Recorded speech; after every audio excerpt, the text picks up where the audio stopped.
shared. This is something of course, very important and interest to me. Seeking Allah, finding the unexpected. How did Imaduddin Lahiz, a Sufi and assistant at the Agra debate of 1854, finds the desire of his heart? And this seminar, of course. I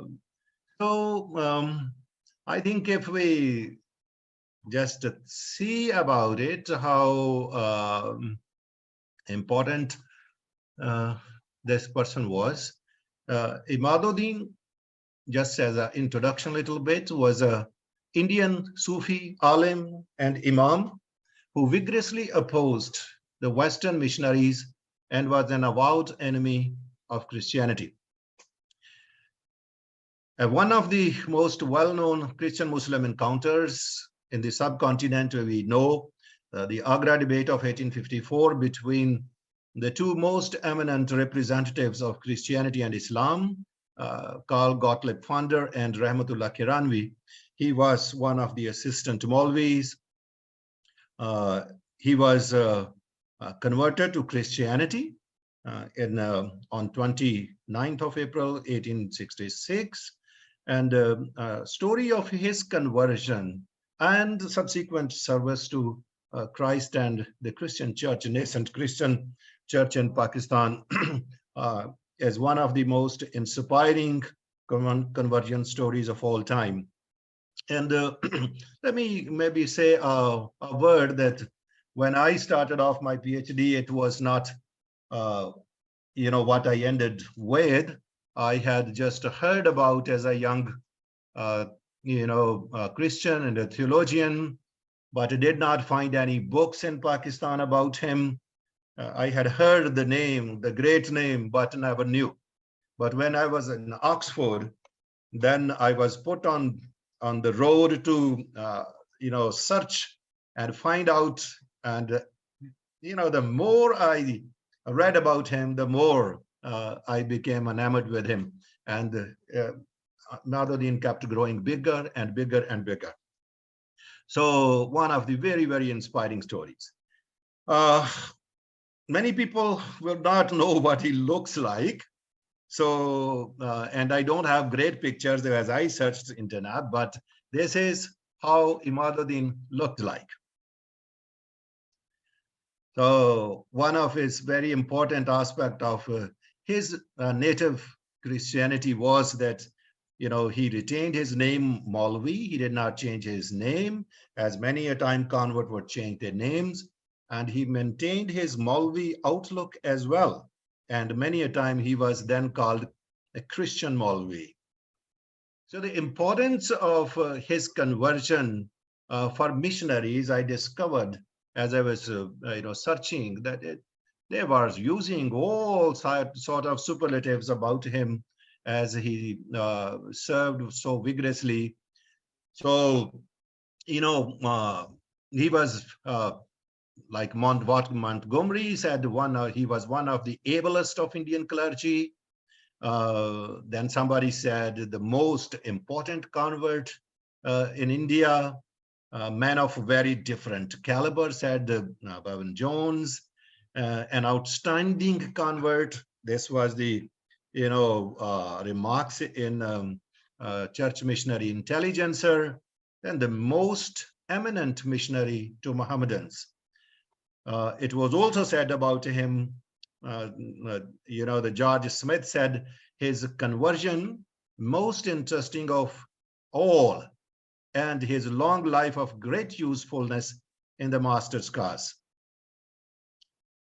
So Smith said, none greater than Imaduddin in India or Asia. One of the brightest ornament of India. You see this.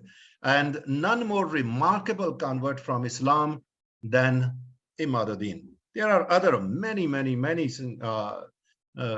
such statements about him. So where did it all begin then? There are three sources, three main sources from where we learn about Imaduddin's story, his biography. And these main, documents, they're smaller documents, but the sources of his, life and understanding who he was. Wakyat-e-Imadiya is his autobiography, which he wrote, um, just right after his conversion. And this is the, booklet that has been, reviewed a couple of times, and appendixes were added in 1873, and then the final final publication, 1951, when he had died, and then a little bit more information was added by the editor. But this autobiography was published right after his conversion, and this has been translated into so many languages, including English, Arabic, and Chinese. Then the major source of his genealogical information comes from what is called the Kitab Intisab al-Imad, the book of Imaduddin's relations. So this is a very important document in which he tells about the 30 generations of his forefathers, that they were all Muslims. The reference that he could count and could name by heart 30 generations back from him, all the way 30 generations. This is remarked in the next booklet, which is called Khat-e-Chicago. Letter was sent to the Parliament of World Religions in Chicago in 1893. He was invited actually to that Congress to come and speak there, but he couldn't go, and he said he was old and weak and couldn't travel. But then he wrote this, letter, long letter, and talked about the effects of the gospel among the Muslims of the India. And back then, he enlisted 117 highborn or noble Muslims who have become Christians in India. And his birth and genealogy was very important in this Indian context, who he was and where does he come from. We will probably reflect on it a little bit later, but it's interesting that exact date of his birth is not known, although he belonged to very highly educated scholarly families. His grandfather, father, all Maulvis and sheikhs, very, very highly educated, but the exact date of his birth is not mentioned anywhere. In this Wakyat-e-Imadiya, or the booklet that talks about his conversion, events concerning Imaduddin, which was written right after his baptism, does not mention about the date of his birth at all. In Khat-e-Chicago, he gives that he was born sometime in 1830 rather than 1930. I have mistakenly put it, 1830.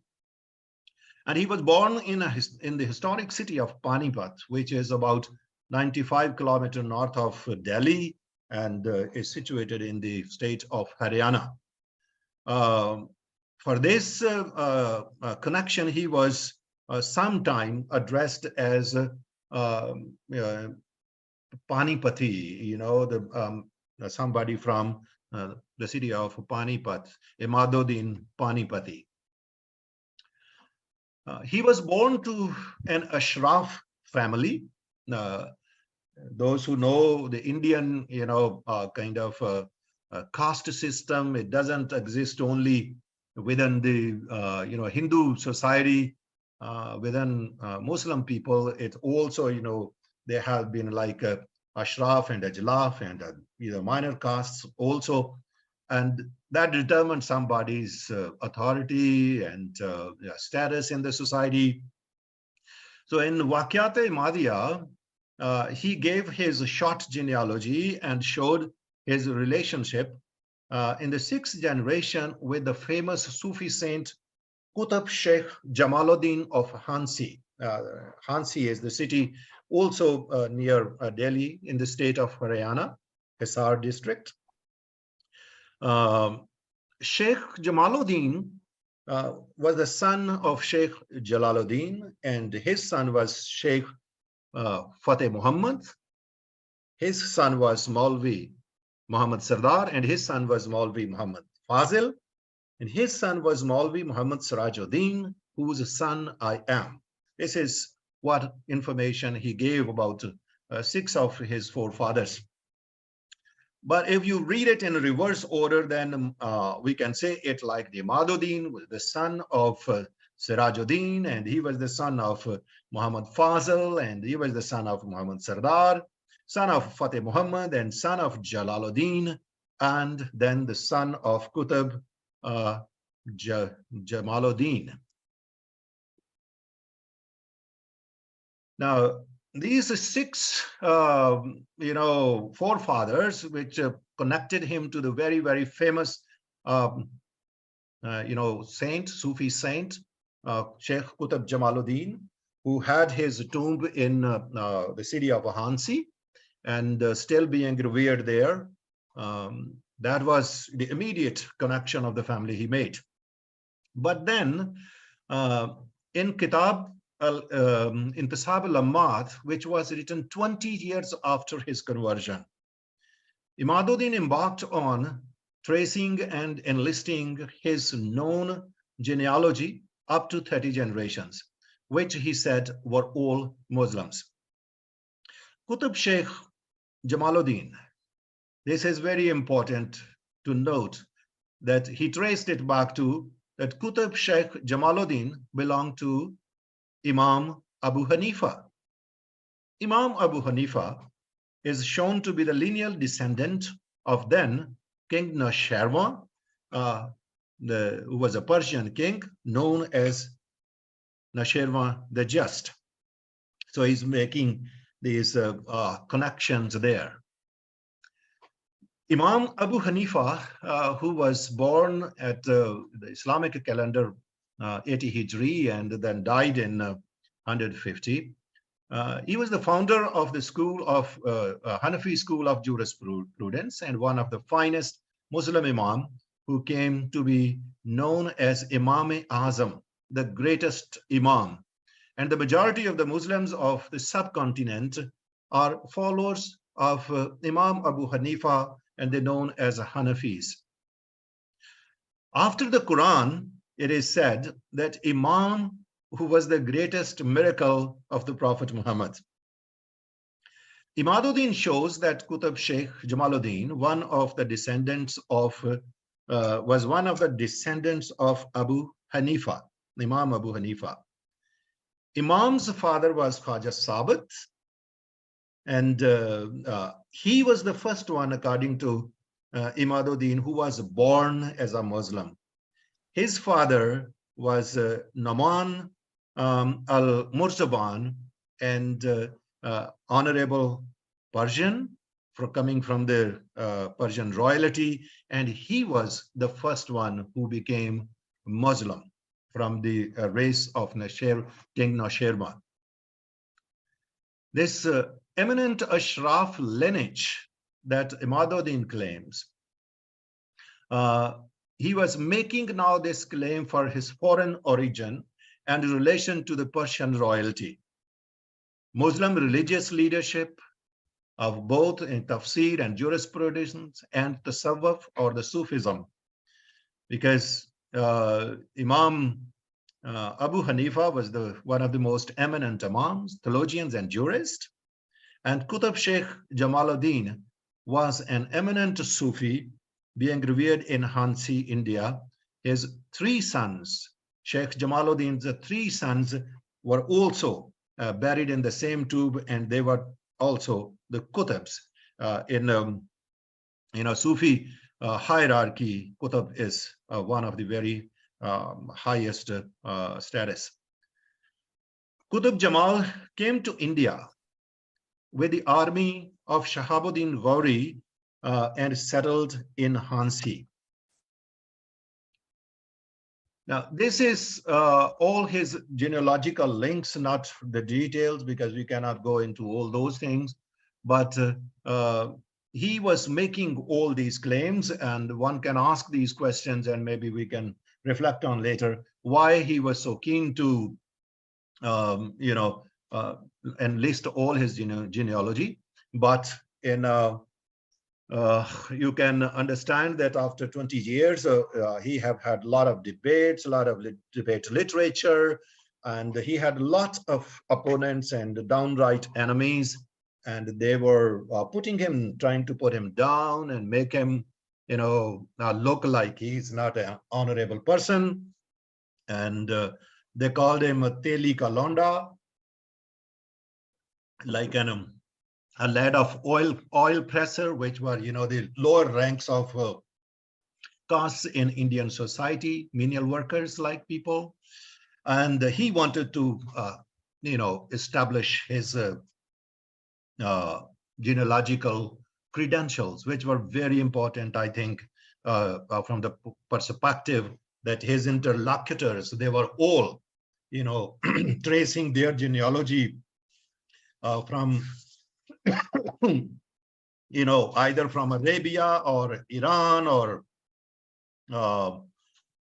other, countries, Afghanistan, and like Mirza Ghulam Ahmad, he was always very proud of his Mughal descent.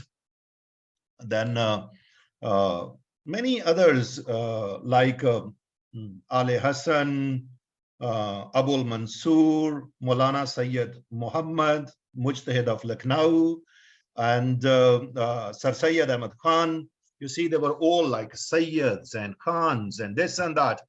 So Imaduddin wanted to, also establish his genealogy, saying that he was not less than any other.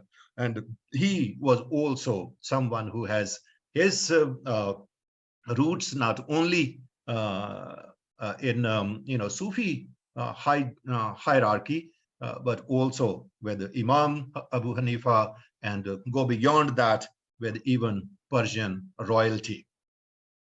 Imaduddin, from his very young age, he was searching for Allah. So, we can say something like he was born to seek. He says that purpose of his education and worship all was aimed at, knowing Allah and finding Allah. He sought him everywhere in the Quran, Sharia, religious practices, mosques, tombs, khankas. Even he says, according to the Sufi beliefs, he would ask to those in Sufi terminology, madmen like Majnuns, to help him meet Allah. He went to the jungles, and extreme Sufi practices that he went through. Everywhere he was searching. When he was a young student at Agra College, Agra Government College, just 15 or 16, he tells, he moved from Panipat, where he was born, to Agra. And there he was seeking and searching everywhere. He would go to the Maulvis and ask them very hard questions, and he would talk with anybody. And there, go to the tombs of the Sufi saints, and sat all night on the graves. And he was just searching at that time, even when he was very young. But later on, after the debate, that was 1854 debate, he was appointed as Imam of the Royal Mosque of Agra to oppose missionaries, especially Karl Gottlieb Fonder, who was preaching in the streets of Agra, and who had written a lot of books, especially Mizanul Haq, challenging the Muslims. But at certain point, because he was getting desperate and not finding Allah through his, study of the Quran, or going to the tombs and fasting and this and that, he took the extreme measure, and then he abandoned the world. He put on, archery dress, and went through, wandering here and there through jungles and everywhere, about what in Urdu it is written 2,500 course. It is estimated about, um, something like 5,000 kilometers traveled.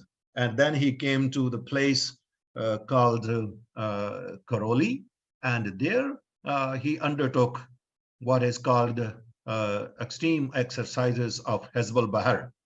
And in these exercises, 12 days, he was engaged with very, very strenuous exercises. Many people, he had already practiced Chahal Kaf and other practices which were very dangerous. Some people even died during those 40 days of exercises.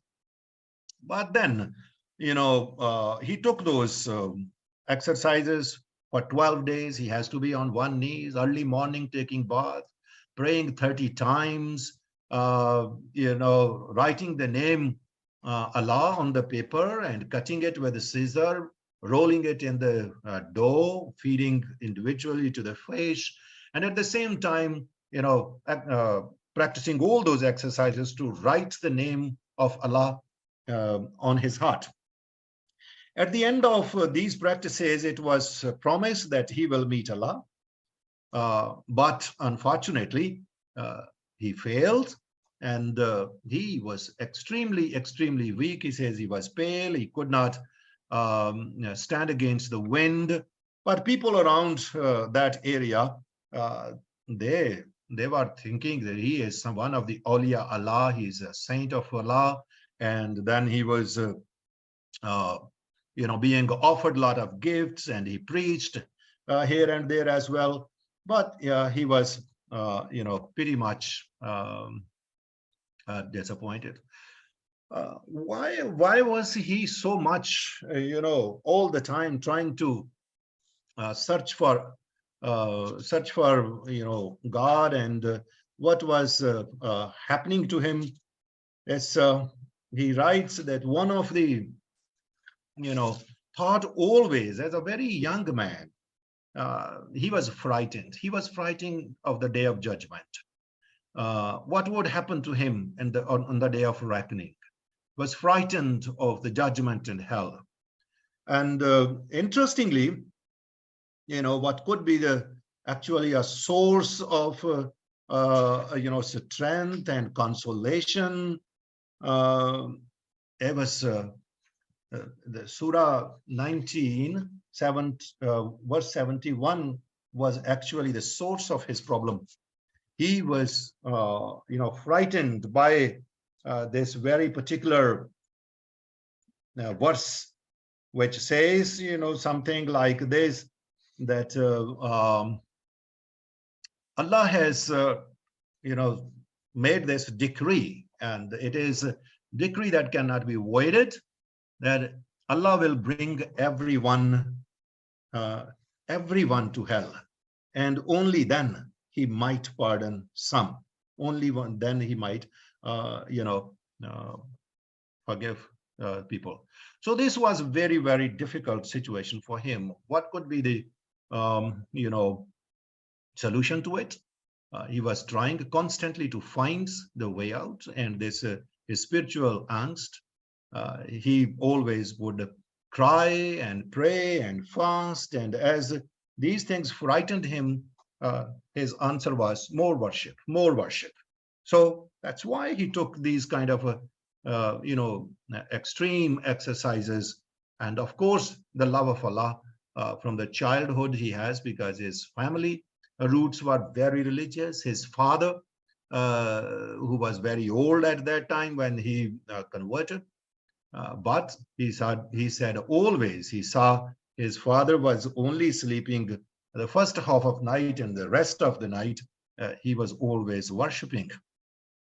So, in Karoli, sitting by the running stream and doing these exercises was the last thing he wanted to do, desperate effort to meet Allah.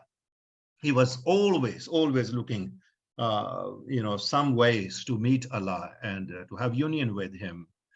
And then this was a total disappointment. Very much, he could not, meet Allah. But then he went back to Panipat from Karoli, and he was searching for the truth. But what he found in his own disappointments, he said, the only thing he really came to the conclusion was that there was no true religion in the world. That was a devastating conclusion. He was trying to find Allah, did everything possible he could. He suffered. He writes that he suffered whatever there is in the power of man to suffer, and he suffered it to the extreme. But yet, he couldn't find Allah.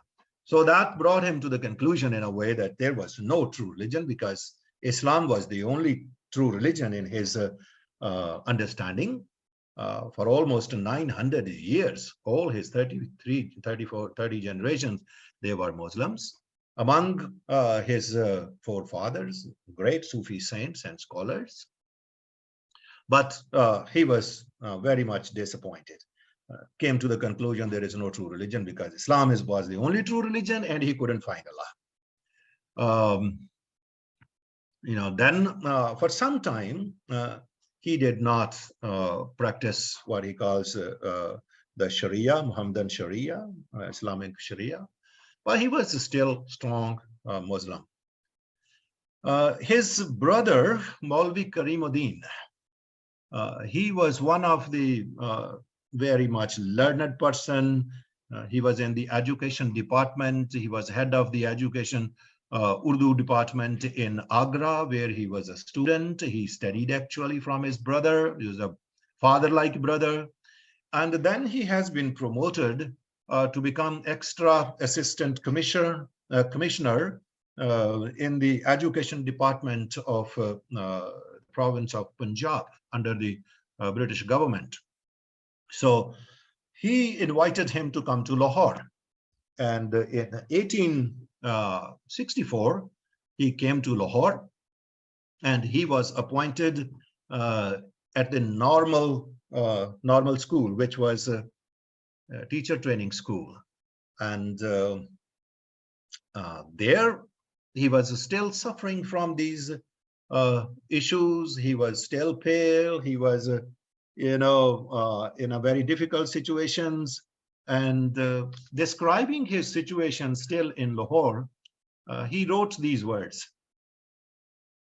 But at times when I thought of my death, when I must leave the world, and thought of the judgment day of the Lord, I found myself standing alone, powerless, hopeless, helpless, and needy, in the midst of fear and danger.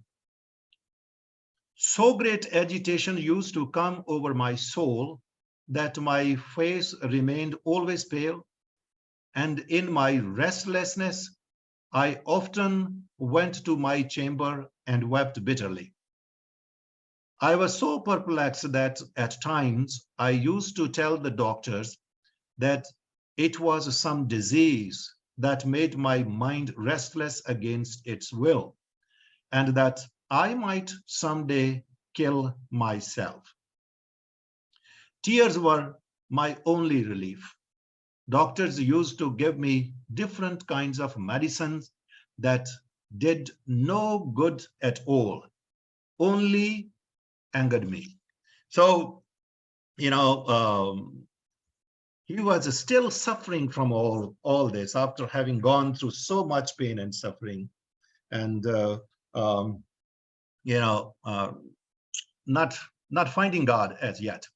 But now he is in Lahore in the normal school, and one day he had a conversation with the head of the school, whose name was Mackintosh. He was talking with Mackintosh, and the matter of religion, you know, came under discussion. So the question was, which religion might be the true religion? Mackintosh said Christianity was the true religion. Imaduddin said, you know, Islam was true religion. And Mackintosh asked him, have you, you know, considered Christianity? Because, you know, Imaduddin had come to this conclusion that there was no true religion. So when he said there is no true religion, although he was still strong Muslim, you know, Mackintosh, have you considered, have you studied Christianity?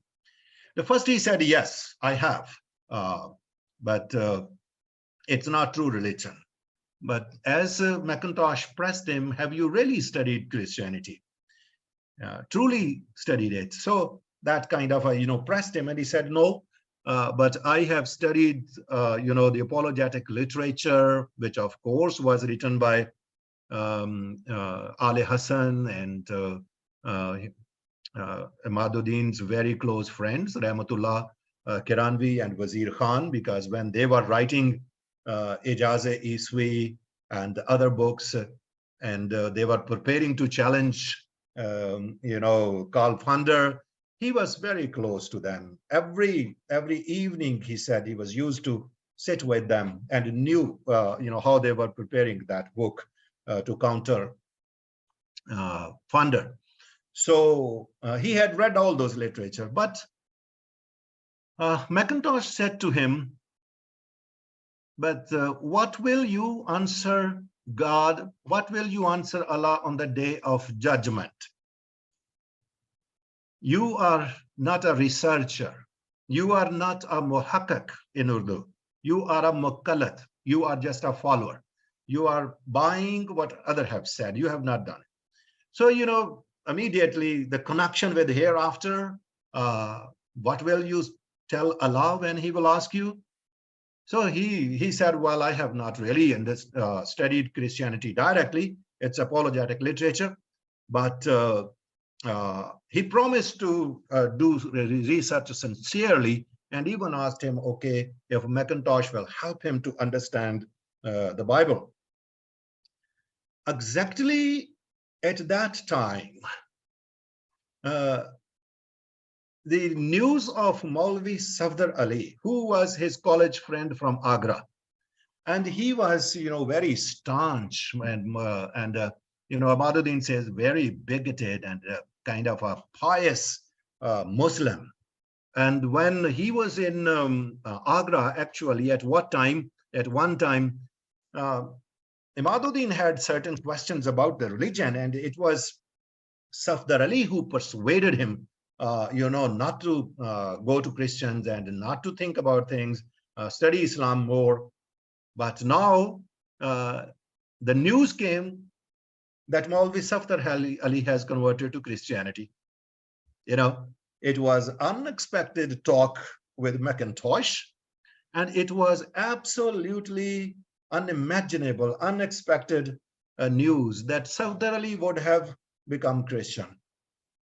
So Imaduddin became actually very angry, and he wanted to then debate with Safdar Ali and win him back to Islam, although he had found there is no, you know, there was no true religion, but he was still very, very strong as a Muslim, and there was no other alternative for him. So in order to win him back, once again, he returned to the apologetic literature in Lahore. So he, you know, acquired the New Testament and Old Testament, Kitab-e-Istifsar, which was written by Ali Hassan to counter KG Karl Gottlieb founder in Agra. Rahmatullah Kiranvi is, one of the earliest and devastating book, Ijaz-e-Iswi, which was considered to be the deadliest weapon against the missionaries and Christians. And, the claim was that it has killed the Christianity forever. That was the Ijaz-e-Iswi of Rahmatullah Kiranvi. And then, of course, Azalatul Alham, removal of the conjectures, or, these kind of books, apologetic books, and other controversial literature that he started to read it again. But unexpected again, as he read, till he started New Testament and Matthew's Gospel. By the time he reached the 7th chapter of the Gospel of Matthew, which is, of course, the closing of the Sermon on the Mount, he said, he became absolutely restless. The doubts about Islam took a firm hold on him. Remember, he's not a Christian as yet, but this gospel, was making some severe dent in his thinking, in his beliefs, and he said that the strong hold of doubts about the religion of Islam, was taking hold on him. So, for 2 years, day and night, he kept on searching. His research, deeper research, day and night, he said he searched and researched to find what was the truth. And at the end of 2 years, he came to the conclusion that Islam was not the true religion of Allah, and salvation was only to be found in Christianity. When he had come to this conclusion, he did not jump quickly and get baptized. Then he went to different Muslim scholars, Sufis he knew. One of them was, a scholar, Sufi from Batala, and Mir Hassan from Batala. And he met him in what is one of the most beautiful, mosque in Lahore, Masjid Wazir Khan. He met him silently there, and he said he put all his conclusions before him, and he said, if you can, stop me, please do. I don't want to be Christian. Help me out. But he had no answers, and instead he gave him advice that he could be secret Christian, but he should not declare. He will lose the honor of being a Maulvi and the inheritance and everything. There will be a loss, but he said, don't declare. But then Imaduddin said, this is hypocrisy. He said, either you answer me and stop me, or you accept the truth and become Christian with me. But of course, nobody was doing this. So he went to Amritsar, which is now in India, and there he was baptized on April 29th, 1866, and Reverend Robert Clark, who was head of the CMS mission in Punjab, he baptized him. So, he became Christian. He was baptized, and but he continued in the government service where he was. But this was not all. I mean, he has still not found. He became Christian, and he said, Christ's teachings, or the Christian teachings, that was something that convinced him of the truth of the religion, and he preferred it over Islam. But yet, what we are looking at, he was not able to find the desire of his heart. perplexity about the matters of the hereafter, the judgment and the hell and the death and rising and being held accountable in the presence of God, that continued to disturb him. And one of the problem also was that as a Muslim, he couldn't accept that Jesus was the Son of God. That was one of the biggest hindrance. And during my studies, literature review, I have seen, it is the hardest thing for a Muslim brother or sister to accept Jesus as the Son of God. He was still perplexed. But somehow God, helped him go through. He was going through difficult times. He was praying and asking. So, in his commentary on the Matthews, as he was writing, he quoted, which I was very much happy to find this, somewhere which it was not probably I was not also expecting. And he tells, as he was trying to encourage the seekers, those Muslim seekers who struggle, how to understand that Christ is God and how to accept him, he then gave his own example, his own experience, how he came to the knowledge of Christ and he accepted him, the Son of God. So he writes that I write it for, he said, for the benefit of the seekers, I share my experience. In the beginning, when I looked at the Christian teaching, I like it very much, but I was greatly afraid of hearing that Christ is the Son of God. It was, that's my word, parentheses, it was as if there was a great mountain in front of my eyes, and I wanted to be satisfied by pastors about this. They too used to say to me, pray to God, only he can tell. I knew perhaps these people were incapable to answer, therefore they tried to avoid me. Then after a long time, when sin, death, punishment, and resurrection frightened me, and as the teaching of Christ had already destroyed my earlier absurd, rational, and authoritative principles, so much so that I saw myself in extremely helpless state and in great danger. In this state, late at night, I went on the roof of my house and I prayed such prayers wholeheartedly with loud cries. Oh God, I am in great perplexity. You know, only you I love. The defects of Islam have become manifest to me. I have also come to know the excellencies of Christianity, but that Christ is the Son of God, I cannot conceive. But Christ is the Son of God, I cannot conceive.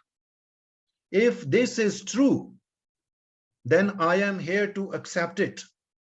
And if it is wrong, then save me from this hell. Save me from this hell. On the day of resurrection, I want to rise unashamed in your presence. You tell me what is this? Now he says, in the same night, it was revealed to me that Christ is the Son of God. Earlier, I trembled to say such a thing, but now such a great joy entered my heart with this doctrine that I was unable to contain it in my body. I was repeatedly saying that he is the Son of God, and till today, I find strength to bear suffering with the taste of this revelation and celebrate it. After such a revelation, Imaduddin almost ceaselessly argued that Christ is Allah. Again, he revealed this as he was, talking with the Muslim friends. We Christians know very well through the experiences that we did not make a confession of Christ's divinity with our rational arguments. Rather, Allah revealed this mystery to us. Then we became convinced of this divinity, of his divinity. And when a strong desire to meet God, in Urdu he writes, खुदा से वसल की शदीद ख्वाहिश दिल में पैदा हुई. And when a strong desire to meet God welled up in us, then he removed as if a curtain, and we saw with the eyes of the heart that Christ Jesus is Allah. At last he has found him whom he was searching from his youth. He was extremely happy, and his joy kept growing. After 7 years of his conversion and the publication of his first autobiography, he added an appendix to the second edition of Waqiyat-e-Ahmadiyya, in which he reflected on his 7 years as Christian. In it, he expresses his joy of finding Christ. He wrote, and I quote, "After I became a Christian, I was equally as saddened and even ashamed that I had spent so great a part of my life as a Muslim and had wasted my time apart from God, as I was happy in finding the Messiah. I was particularly concerned to spend the rest of my life in the service of him whom I found, in whom my heart delighted, and who captivated my being. Though I worked 6 hours daily for 2 years in government service, also after my baptism, my heart was fixed upon him who captivated me." Then he read the Bible over and over again in search of finding the central verse that he could keep in front of him all the time. Though he considered every verse of the Bible a precious pearl, yet he wanted to select one verse in order to fashion an amulet to put around the neck of his spirit. To remain before him. His heart settled on the verses, the 2 verses, one from Isaiah 53, verse 11, which says that people shall be counted righteous through the knowledge of the Messiah, and 2 Peter 3:1, which says that through the knowledge of the Messiah, we have received all things which pertain to life and holiness and godliness. He concluded, and I quote, "Thus I know that the fundamental thing is that I must be in pursuit of the knowledge of the Messiah, so that I may find all, and all may be easy." One can observe the shift in Imaduddin's spiritual compass now. He was no more running to find and have union with the unseen and unknowable God. He had found the desire of his heart, Jesus Christ, Ibn Allah and Allah. Now for him, the fundamental thing was to be in pursuit of the knowledge of Christ. He humbly wrote, and I quote here, "I am constantly concerned with the knowledge of him. In short, these 7 years have been spent in this joy, and I have learned that he is surely high and exalted. Who can fully comprehend his reality? He is far beyond whatever we may discover of him. These are surely the characteristics of God he is talking about. In Christ, Imaduddin had found the God he had long been searching. Rather, as he later put it, he was found and captured by Christ. Avril Powell, one of the historians who has written a lot about the debates and the Christian converts, and a couple of papers about Imaduddin, Dr. Avril Powell wrote, he was perceived by evangelicals as well as himself as having been captured for Christianity from among the strongholds of North Indian religious tradition, in this case from a Sunni and Sufi stronghold. The evidence presented above clearly shows that Imaduddin belonged to the Ashraf class of Indian Muslims. From his early youth, he was a relentless seeker after God, in search of Allah, the desire of his heart, and he plumbed the deepest depths of Islam. He could find the desire of his heart. How he found Allah and in whom he found Allah was totally unexpected. Imaduddin was described as the famous champion of Islam who accepted Christianity. Somebody who has openly denounced the faith from his youth, Powell wrote. He preached against Christianity all over India, especially in Agra. In his commentary on John's Gospel, he revealed that when I was not, I'm quoting from his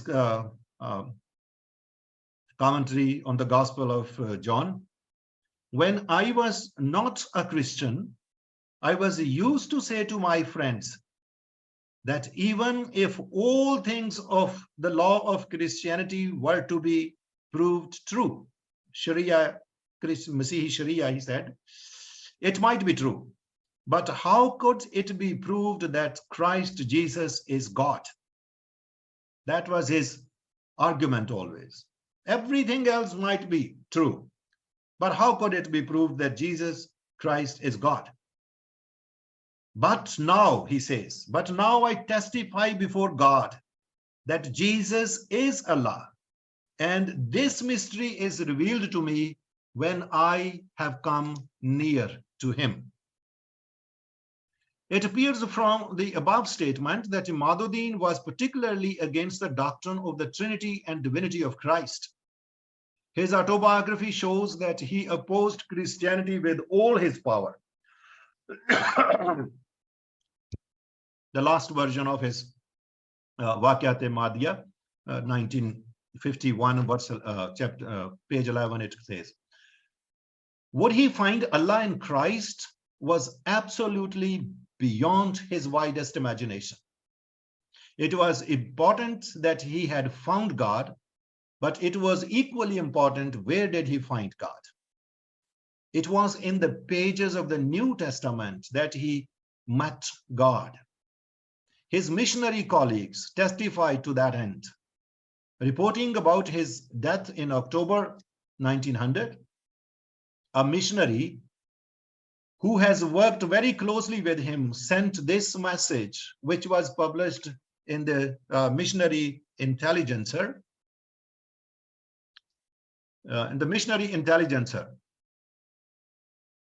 Church Missionary Intelligencer, it is with, I'm quoting, it is with such concern that we hear of the death of Reverend Imaduddin, the most distinguished of our converts from Islam. His story is widely known, and we need only on this occasion remind ourselves that he was converted through the reading of the New Testament, baptized in 1866 and ordained in 1868. Sir Charles Eliot wrote in the Church Missionary Intelligence, the issue of 1901, about the conversion of Safdar Ali and Imaduddin. He wrote, and I quote, "Both when Muslims were sincere seekers after truth, both failed to find rest in bodily austerities and external observances. Both were brought to the light by the study of the New Testament, and both found great peace in Christ."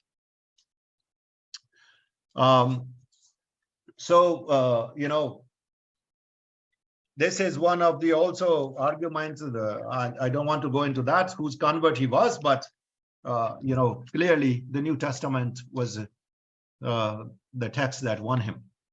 Maqsood, it should be remembered. Maqsood, any chance you could draw to a close in another minute or two? Because I know one or two people will need to go soon. Yes, it's going to be closed now. Thanks. Yeah. So what we are now, the implication of his Ahmaduddin's conversion.